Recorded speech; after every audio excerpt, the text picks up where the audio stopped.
gentlemen, the President of the United States, accompanied by Erica Kirk.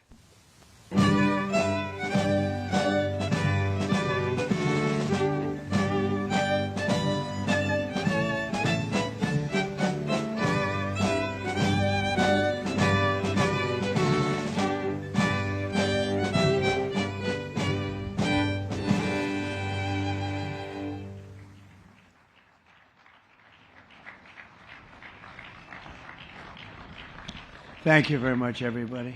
Please, this is such an honor. This is the, please be seated.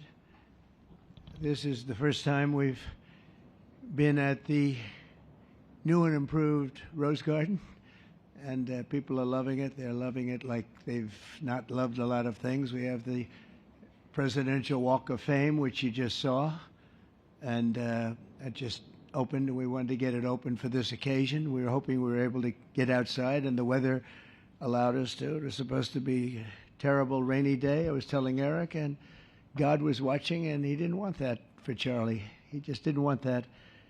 So it's really beautiful. It couldn't be more beautiful.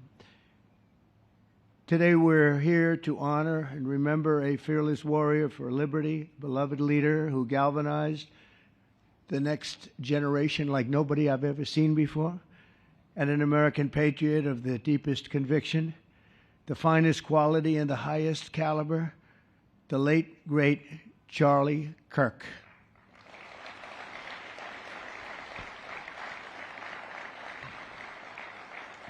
Five weeks ago, our nation was robbed of this extraordinary champion. He was a champion in every way. I got to know him so well.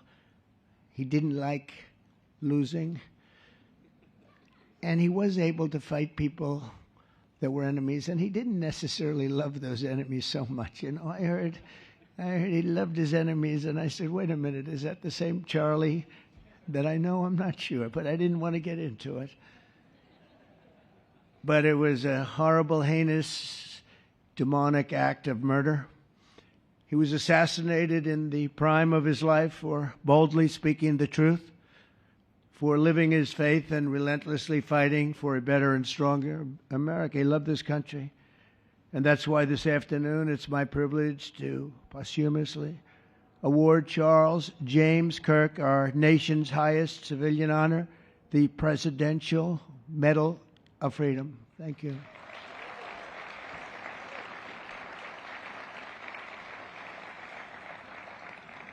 As you know, only hours ago, I returned from a very historic trip to secure peace in the Middle East. People said that couldn't be done. Charlie felt it could be done. Charlie felt it could be done. Thank you. Thank you. Thank you very much. But I raced back halfway around the globe. I was going to call Erica and say, Erica, could you maybe move it to Friday? And I didn't have the courage to call. But you know why I didn't call? Because I heard today was Charlie's birthday. And I said, you know, that was a definite. And I said, we're going to have to forget about some of those very big, very rich countries that expected me to be there. And I can tell you, based on the length of that flight, I wouldn't want to go back tomorrow. But I would not have missed this moment for anything in the world. Nothing. And it's a very important time for our country, and our country is doing so well. It's never done better. We are a country with almost now $18 trillion of investment coming in. Nobody's ever seen anything like that. Previous administration had less than $1 trillion for 4 years. We have more than 18, it'll be much more than 20 by the time the year, more than $20 trillion. There's never been a country in the world that had anything like that. What's happened to our country is incredible in a short period of time. Charlie was a big person for, sir, could we close up those borders, please, a little bit? You know, they're really leaking badly. I said, Charlie, I haven't gotten there yet. But, you know, it came out last 4 months. Literally nobody was allowed into our country. And the only people that were allowed in were people that came in legally. The borders are absolutely stone cold closed. And they reported 0, 0, 0, and 0. So that's pretty good. but he was a big believer. He wanted people in the country more than I did, frankly. He wanted them to come in legally, and he got his wish. October 14th is Charlie's birthday, and he should have been turning 32 years old. I tell you, when I first met him, he was like 22, and I said, boy, he's awfully young, but I thought he was older than that, you know. He looked a little bit older than his age. That's okay, you know. That's not good when you're old, but when you're young, it's great. He had the best of all things, but he was special.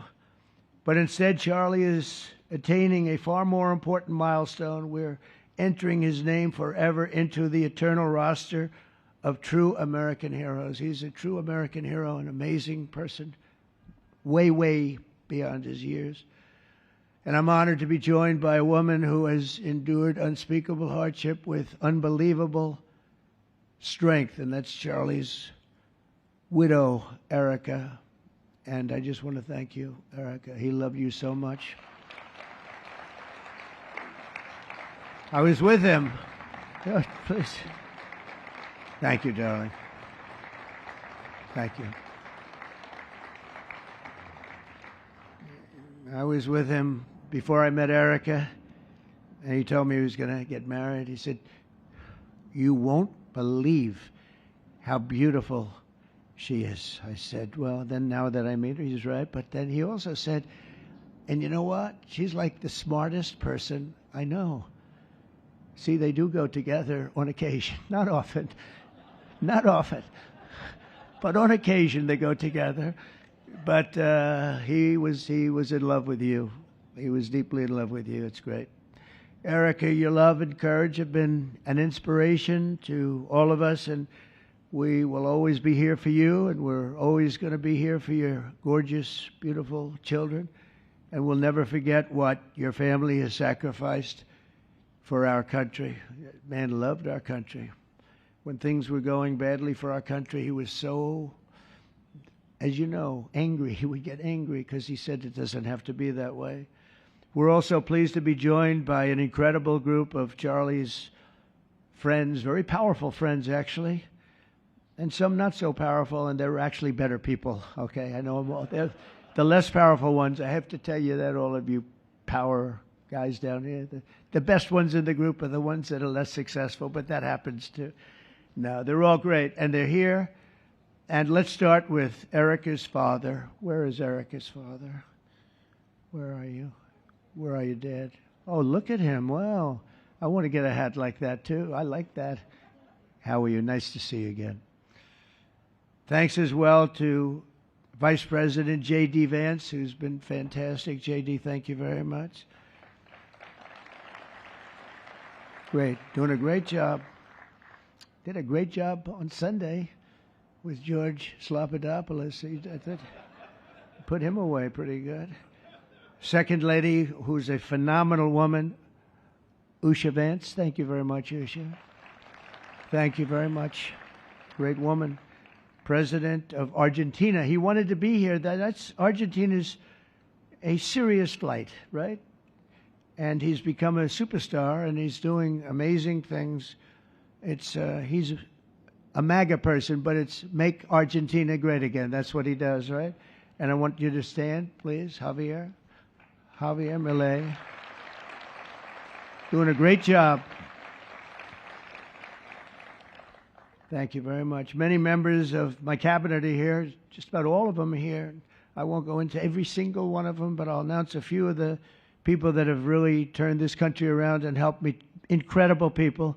Speaker of the House, Mike Johnson. Where is Mike? Mike, what a job you're doing, Mike. What a job you're doing. And I watched you this morning, and you're in there trying to say, look, just let the country open. Everything will be fine. We're dealing with some radical left lunatics. And I would just wish Charlie was here to fight us. I think the fight would have been over already. He would have had a march on the Capitol by people whose average age is about 21, because there's nobody that had that relationship with young people. Right, Mike? So thank you, Mike, for being here. House Majority Leader Steve Scalise. Steve, thank you very much. A brave guy and a friend. House Majority Whip, another terrific man, Tom Emmer. Thank you, Tom. Senate Majority Whip, John Barrasso. John, thank you very much. You have all these senators. I'm going to get in trouble. I'm not going to read all their names. I'll be reading all day. We'll be talking about Charlie in about 45 minutes from now. We can't do that. So all of the senators, there's so many of you, thank you very much. I do want to thank Senator Thune for doing a terrific job. He's really been leading properly. Do you agree, Mike? The team, the two of these guys have been fantastic. So to Senator Thune, I want to thank you very much. Incredible job. I watched him this morning, and he was out there pounding them this morning on television, too. And John Barrasso, thank you for the work you've done, and congratulations on your success. But I want to thank you all and all of the Congress people that are here. And I see we have our Attorney General here, and you are doing a fantastic job. Thank you very much, Pam. Thank you. Thank you very much. We have everybody. Wow, that's incredible. Okay, I'm not going to do any more. I'm going to be here too long, but I just want to thank you. Have given him such support, but he always gave you such support. That's why you're here. And very unusual. Charles James Kirk was a visionary and one of the greatest figures of his generation. He was truly an amazing figure and growing leaps and bounds. He knew that the fight to preserve our heritage is waged not only on the battlefield and in the halls of power, of which we have tremendous power here, including the head of a place called War. We call it now War. We had Defense. We had our Secretary of Defense. Now we have a Secretary of War. And somehow I think it's more emblematic, and hopefully we'll never have to use war, but the fact that we're ready is very good. Peace through strength is very important, but also in the hearts of our nation's youth. That's where Charlie rode strongest. At age 18, that insight inspired Charlie to found the organization that ultimately touched the lives of millions and millions of people, and so many young people that nobody's ever seen anything like it, frankly. Turning Point USA. It's amazing, and it's actually bigger now. It's become bigger in the last few weeks than Charlie ever thought. I think his end vision in many years from now would have been just a fraction of what it turned out to be in a couple of weeks, right? It's amazing. With hard work and joyful spirit and endless enthusiasm and determination. And he did have great enthusiasm. You know, I always say you need enthusiasm to be successful. He had great enthusiasm. Charlie grew Turning Point into the largest conservative youth organization in the entire country. He forged a personal bond with countless young conservatives. He fought for free speech, religious liberty, strong borders, and a very strong and proud America. In everything he did, he put America first. He really put America first. And ultimately, Charlie became more than a leader of an important organization. He became the leader of historic movements all over the country. There were movements, individual movements, one movement, but it was historic. Everything he did was historic. Cause of freedom and the word of Almighty God. God was very important to Charlie. He would say, you know, if you don't have religion, you're not going to have a strong country. It's true.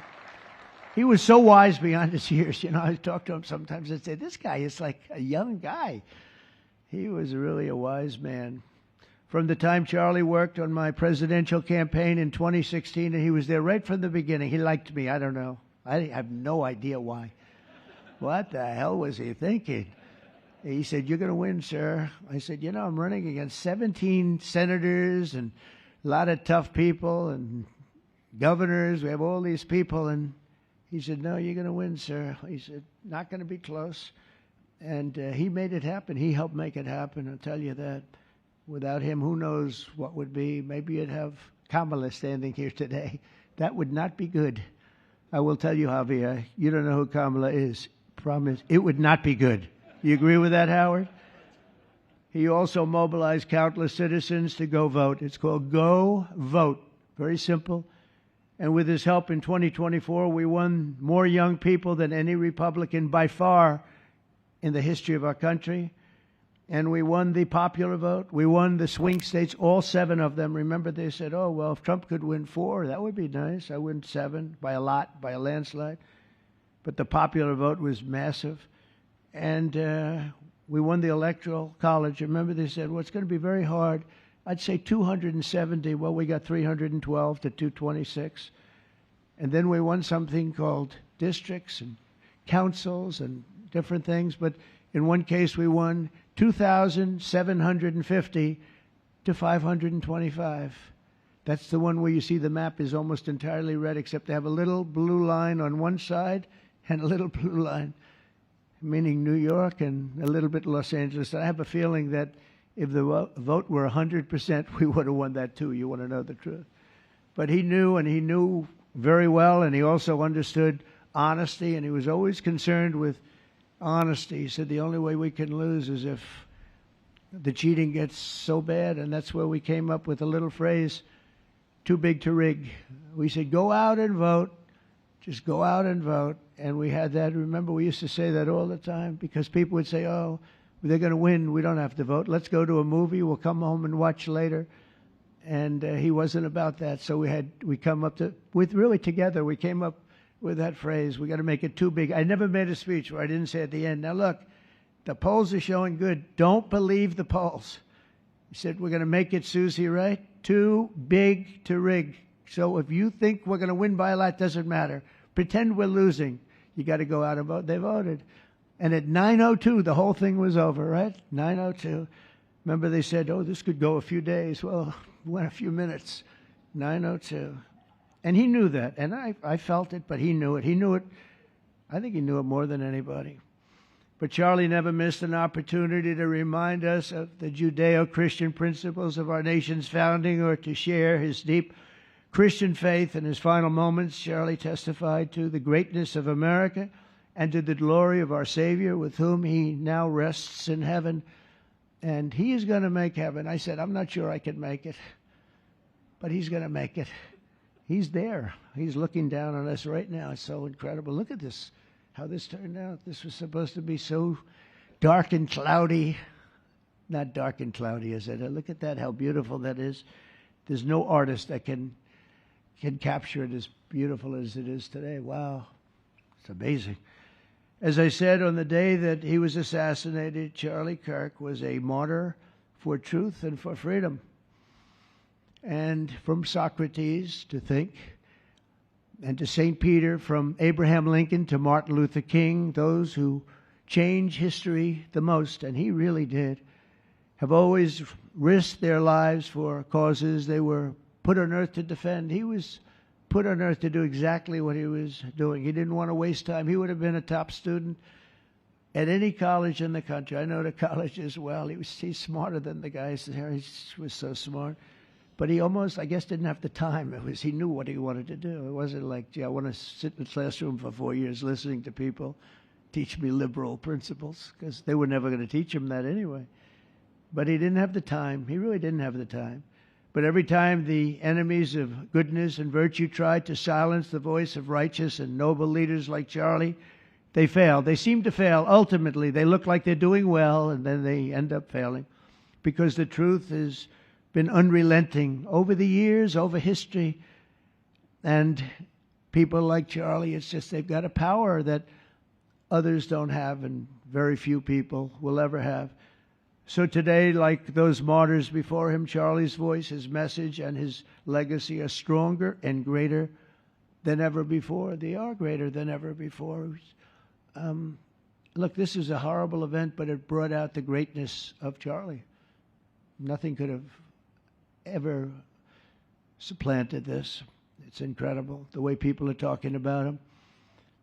And with great love. I mean, I read so many stories about some of the enemies, but I watch the enemies, and it's hard for them to speak badly about him because they just don't. And then you do have people in the days since Charlie's killing, we've seen exactly why our country so dearly needed his example. We've watched legions of far-left radicals resort to desperate acts of violence and terror because they know that their ideas and arguments are persuading no one. They know that they're failing. They have the devil's ideology, and they're failing, and they know it. They feel it, and they become violent. They seem to become very violent on the left. They've rammed vehicles into federal law enforcement, fired sniper rifles at ICE agents, and me, But I made a turn at a good time. I turned to the right. Charlie couldn't believe it, actually. He said, "How the hell did you make that turn?" I said, "I don't know." But fired rifles and threatened the lives of our Supreme Court justices, our great justices. They have to be protected. We just issued a lot of money, $60 million, to protect the Supreme Court justices. Very important. We can't let anything happen. In places of worship, we're protecting our people. We've seen that a candidate for Attorney General in Virginia boasted that he would want to see the Republican legislature, a legislator in Virginia, shot in the head and to see his children murdered. He actually said this. And now he continues to run for office, and most people continue to back him, but he said he wants his man shot. He said shot in the head and to see his children murdered. And they keep running. Pretty amazing, right? That's a bad one. Let's see how that turns out, but that's a really bad one. Nobody's heard that one before. Especially in the wake of Charlie's assassination, our country must have absolutely no tolerance for this radical left violence, extremism, and terror. We're done with the angry mobs, and we're not going to let our cities be unsafe. We're going to make sure our cities are safe. When you have Chicago, where they had 4,000 people murdered over a very short period of time, 4,000 people, and then we have a governor stand up and say, "Oh, things are going swimmingly." No, they're not. We're going to make Chicago safe, just like we're going to make. Look what we did in D.C. It's so nice that we started here, because this was one of the most violent places in the United States. It'd be dangerous to be right out here. But you couldn't go to a restaurant. The restaurants were all dying. The whole place was dying. You'd have these gorgeous, look at the Washington Monument over there. You'd have these gorgeous buildings and monuments and structures. And people were afraid to leave their apartment. They were afraid to go to work. They'd get into an Uber, and they'd feel safe, and then the Uber would be attacked. They thought they made it to safety, and then the Uber was attacked on the trip in. But we've done a great job, and now it's considered a totally safe city. We haven't had problems. It took us 12 days to make it great. We took out, Pam, 1,700 hard criminals, career criminals in many cases, but these are hardened criminals. Many of them came in through the Biden open borders. We brought them back to the countries. And a couple were so violent that we put them in jail. We don't want to take a chance that they could get back in, because no matter how good we do, somebody can sneak in. They were so violent and so bad. One arrested 28 times. Every time he left prison, he'd get into a violent incident. 28 times. And we put him away for a long time. But we're done with the angry mobs. We're done with it. This is such an unbelievable place right now. You take a look where you can walk down the middle of the street with your wife or your husband. Your children can walk. They can walk alone. It doesn't matter. They can walk anywhere in Washington, and they're safe now. If this were a year ago, they'd have a serious chance of being badly hurt, even killed. They'd come in from Indiana, they'd come in from Iowa, they'd come from Florida to see their nation's capital, and somebody would have to call the parents, "I'm sorry, but your son or your daughter's been killed." Not anymore. You hear those sirens going off? That's good. That's a good sound. That means they either got the bad guy or they're going to stop the bad guy. You didn't hear that sound because nobody wanted to do anything. Listen to the beauty of that sound. Seriously. And that's the real deal sirens. They're not politically correct sirens. You hear them, they're about 3 miles away. That's great. What a beautiful sound. They're stopping crime. That's what they're doing. So we're done with the voices of fools. They're fools. And death threats, and we're going to make our cities safe. And I thought it was Charlie's, one of his biggest dreams was that he couldn't believe it. Chicago's going to be a great city again. We've already, we sent people in there 6 months ago, and this governor said, "Well, crime is down." Yeah, that's because we had the FBI in there for 6 months, just preparing it for the bigger surge. And they've done a great job, the cash and the FBI. They've done a great job, and they love doing it, you know. They love being able to do it. They were restricted from doing it. They couldn't do anything.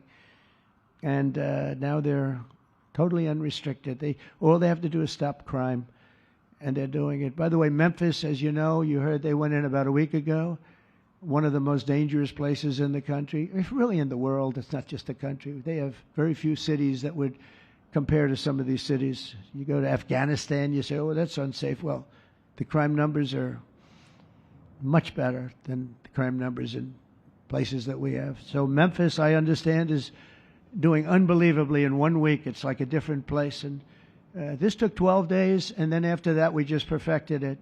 But after 12 days, we had good safety here. After 1 month, it's like, it's really amazing. And by the way, restaurants are booming. Restaurants are opening up. The big problem we have, you can't get into a restaurant in D.C. anymore. So they're opening up. It's a beautiful thing to see. It's called safety. It's called law enforcement and letting them do their job. And that's why I said last month that I have directed the Attorney General and the Department of Homeland Security to confront the very real threat of left-wing terrorism in our country. It's a real threat. Not when you confront it, it's not, because they're not brave people. In fact, they're cowards. When you confront them, they immediately fold. You have to see them fold. You have to see them crying. They fold. But it includes dismantling the networks that fund them and finance them, and we're finding out who those networks are. We already know quite a few of them. When you see these violent incidents and then you see people holding this gorgeous sign with beautiful wood, beautiful cardboard, wood, everything's perfect paint job, and they're all the same. There are thousands of them.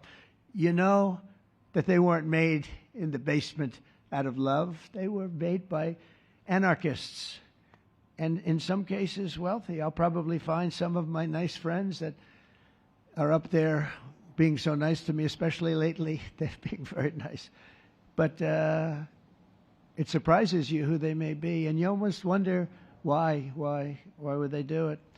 But they're hurting our country, and we're really taking it back one by one. If we didn't go into Los Angeles early on in the administration, the commissioner, the chief of police, Los Angeles, said if they didn't go in, we would have lost our city. Now, they already lost 25,000 houses to fire because they wouldn't let the water come in from the Pacific Northwest, which they should have done.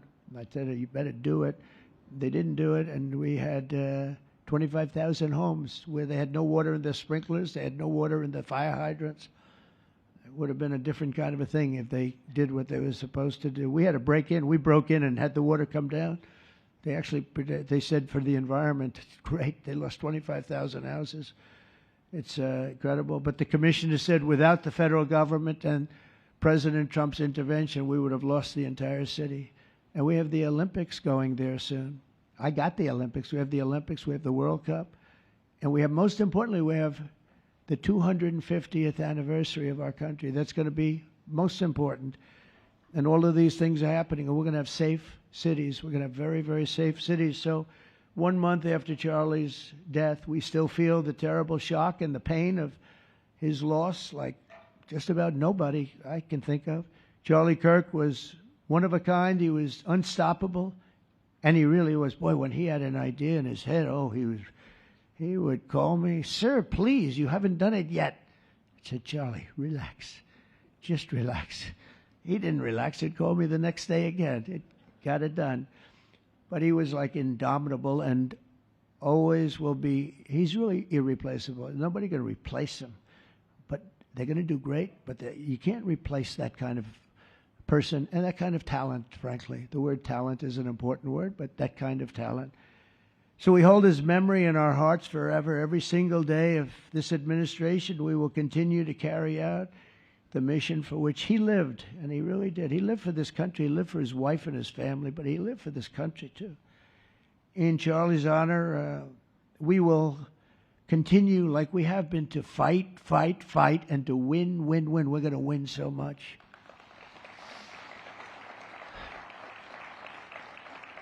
So the Presidential Medal of Freedom is a big deal. You have the Congressional Medal of Honor, military, and the Presidential Medal of Freedom.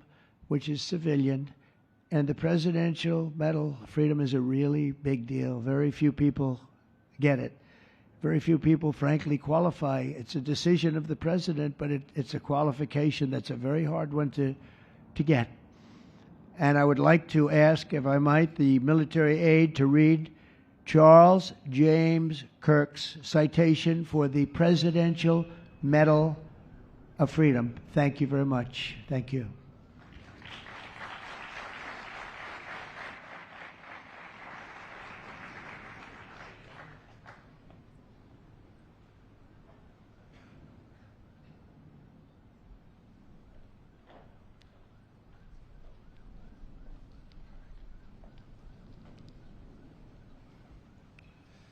The Presidential Medal of Freedom is awarded to Charles James Kirk.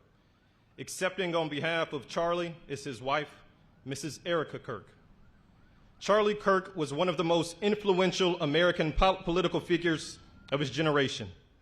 At just 18 years old, he founded Turning Point USA and grew it into the largest conservative youth organization in the nation.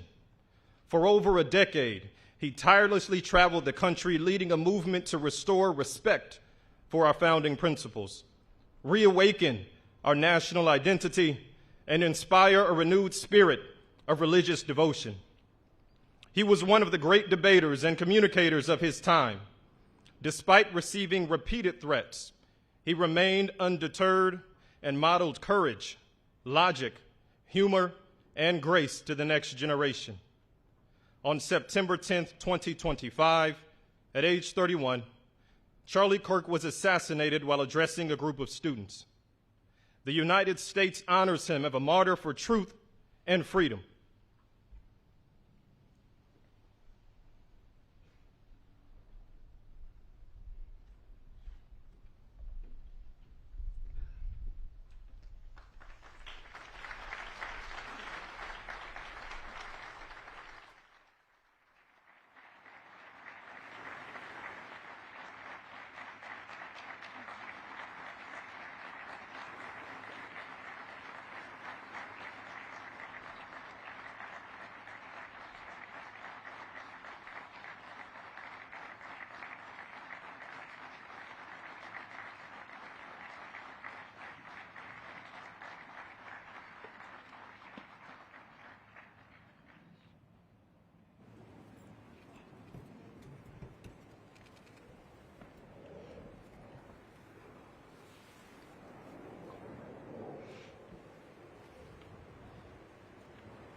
Thank you, Mr. President, for honoring my husband in such a profound and meaningful way. And thank you for making this event a priority amid the peace process in the Middle East. Thank you.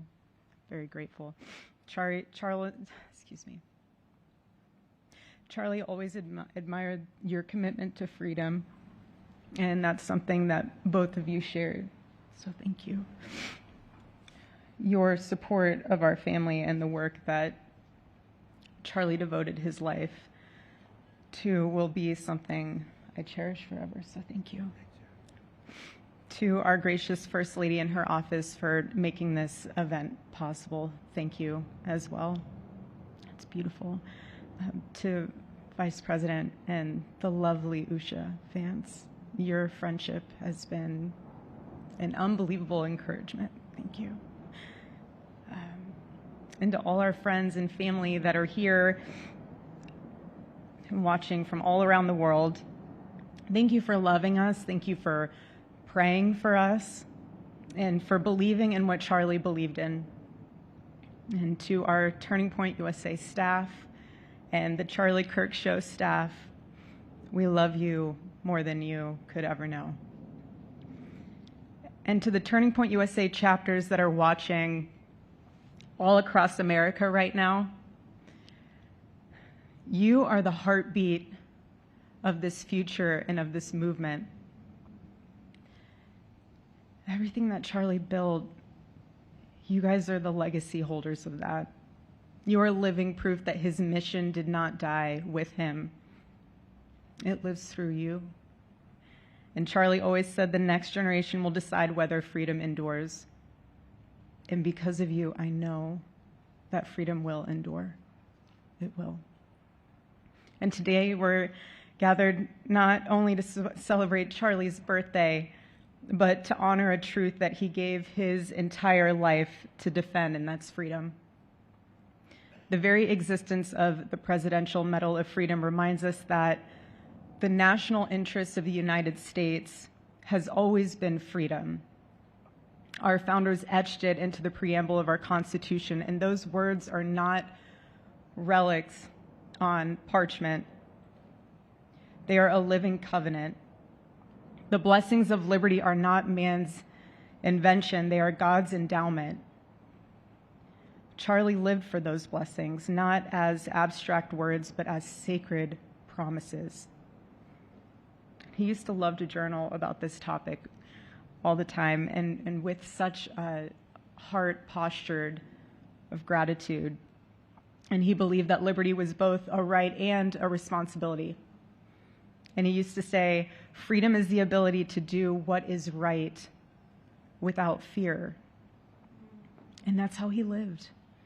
He was free from fear.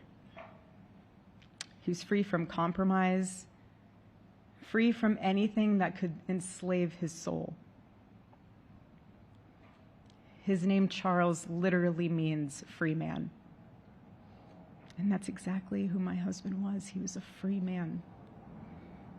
And from the time I met him, sitting across from him, being interviewed on politics and philosophy and theology, anything that Charlie loved, any topic he loved, and I just saw the fire in his soul, and there was this divine restlessness within him that came from knowing God placed him on this earth to protect something very, very sacred for all of us. And he never stopped fighting for people to experience freedom. He didn't. Charlie often said that without God, freedom becomes chaos. And he believed liberty could only survive when anchored to truth. And I remember in one of his speeches, he told the audience that the opposite of liberty isn't law. He said it's captivity. And that the freest people in the world are those whose hearts belong to Christ. But what's so powerful is that Charlie had the ability to communicate so brilliantly across all generations. And he reminded us that in a world that tells us freedom is doing whatever you want to do, the real freedom is the power to live freely and to do what is right. And in one of his journal entries, he wrote that he wanted everyone to know that you can't have liberty without moral responsibility. Freedom divorced from faith eventually just destroys itself. And what's so fascinating about all of this is looking back these past 12 years of Turning Point USA and his mission, there's almost this veil of sacredness. Because what I realize is that while he was building an organization, he was also building a movement. One that called people back to God, back to truth, and a movement that was filled with courage. And ironically, for a man who impacted millions, Charlie never desired to be the center of attention. He just wasn't. My husband was not a man of extravagance. He loved simple but deeply meaningful things, truly. He loved his late night walks. He loved buying more books than he could ever read because he felt there was no such thing as a book budget. And he loved being able to read to our kids the same bedtime story on repeat because he knew it was their favorite. But to him, that was special.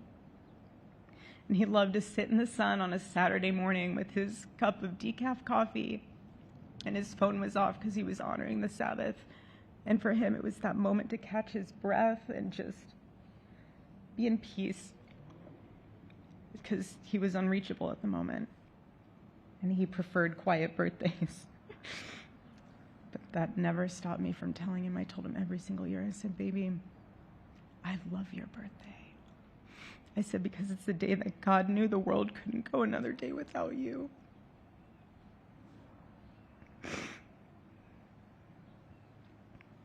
And so the rhythm of our usual birthday celebration for him was mint ice cream, mint chocolate chip ice cream. He only had it twice a year, on his birthday and 4th of July.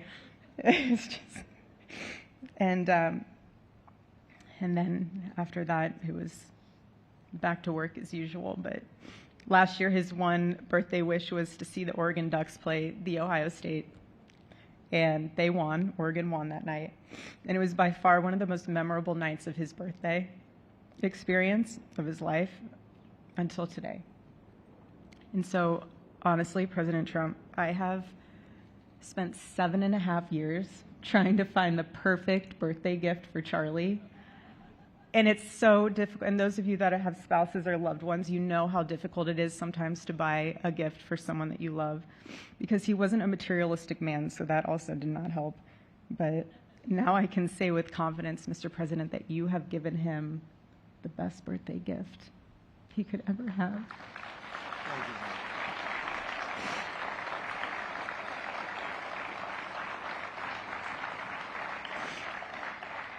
It's such an honor, and the recognition of a life lived for defending freedom. And that's what Charlie fought for until his last breath.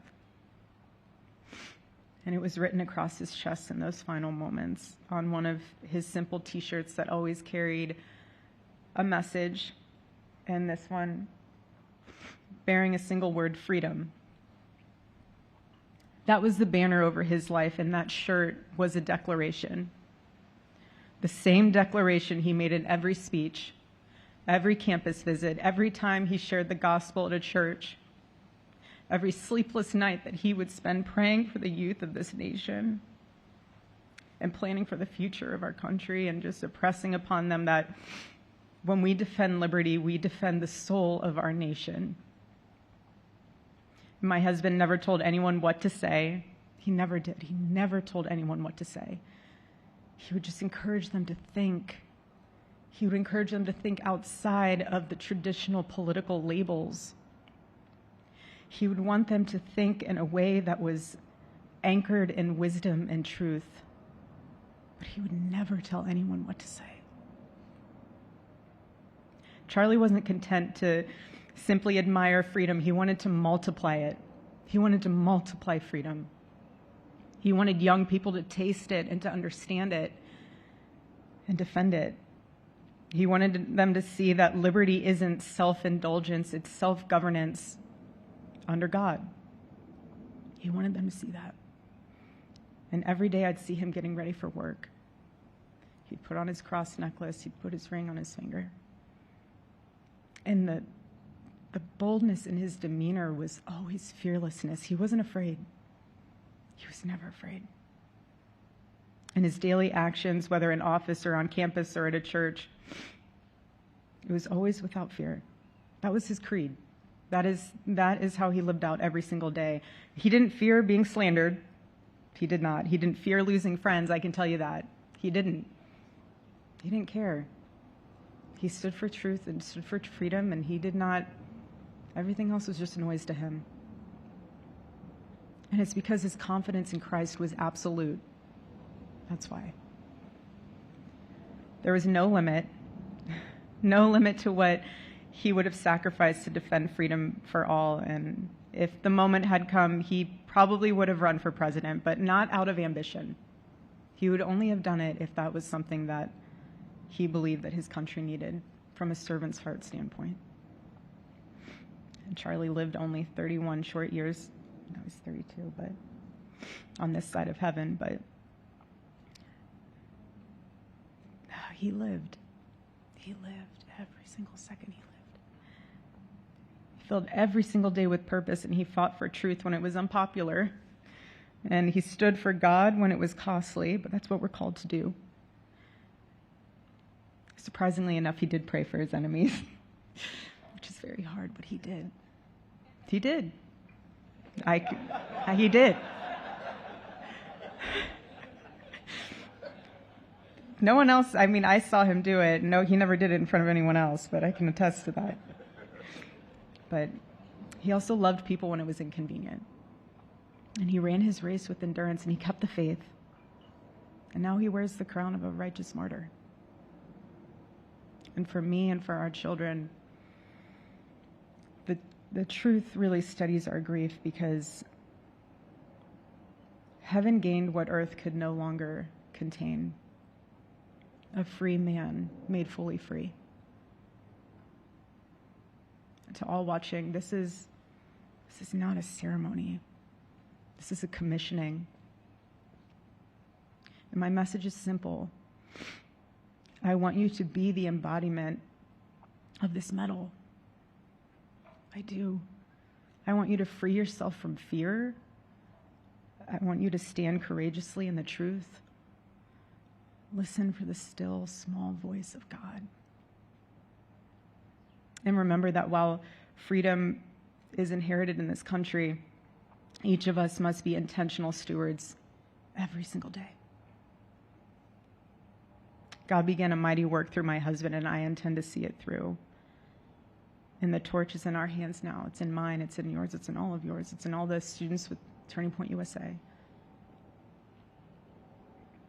And before I close, I'll share with you that I asked our daughter what she would like to say to Daddy for his birthday.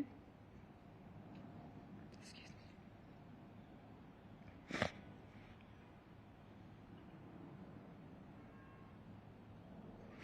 She said, "Happy birthday, Daddy. I want to give you a stuffed animal.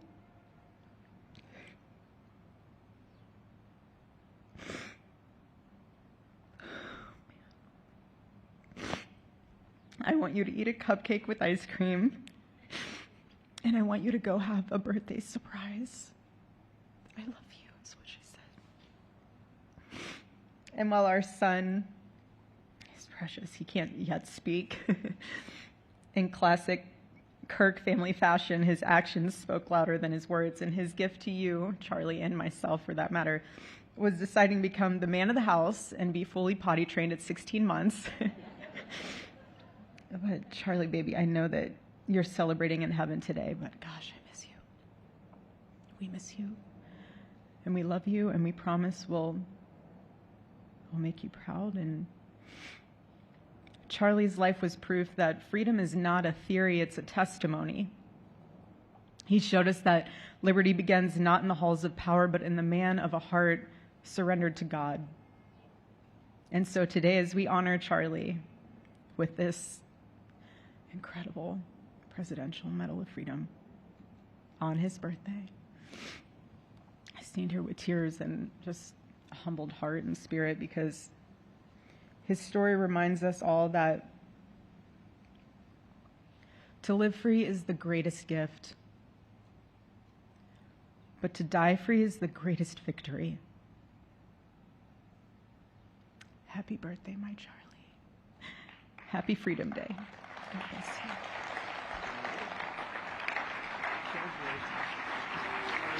you.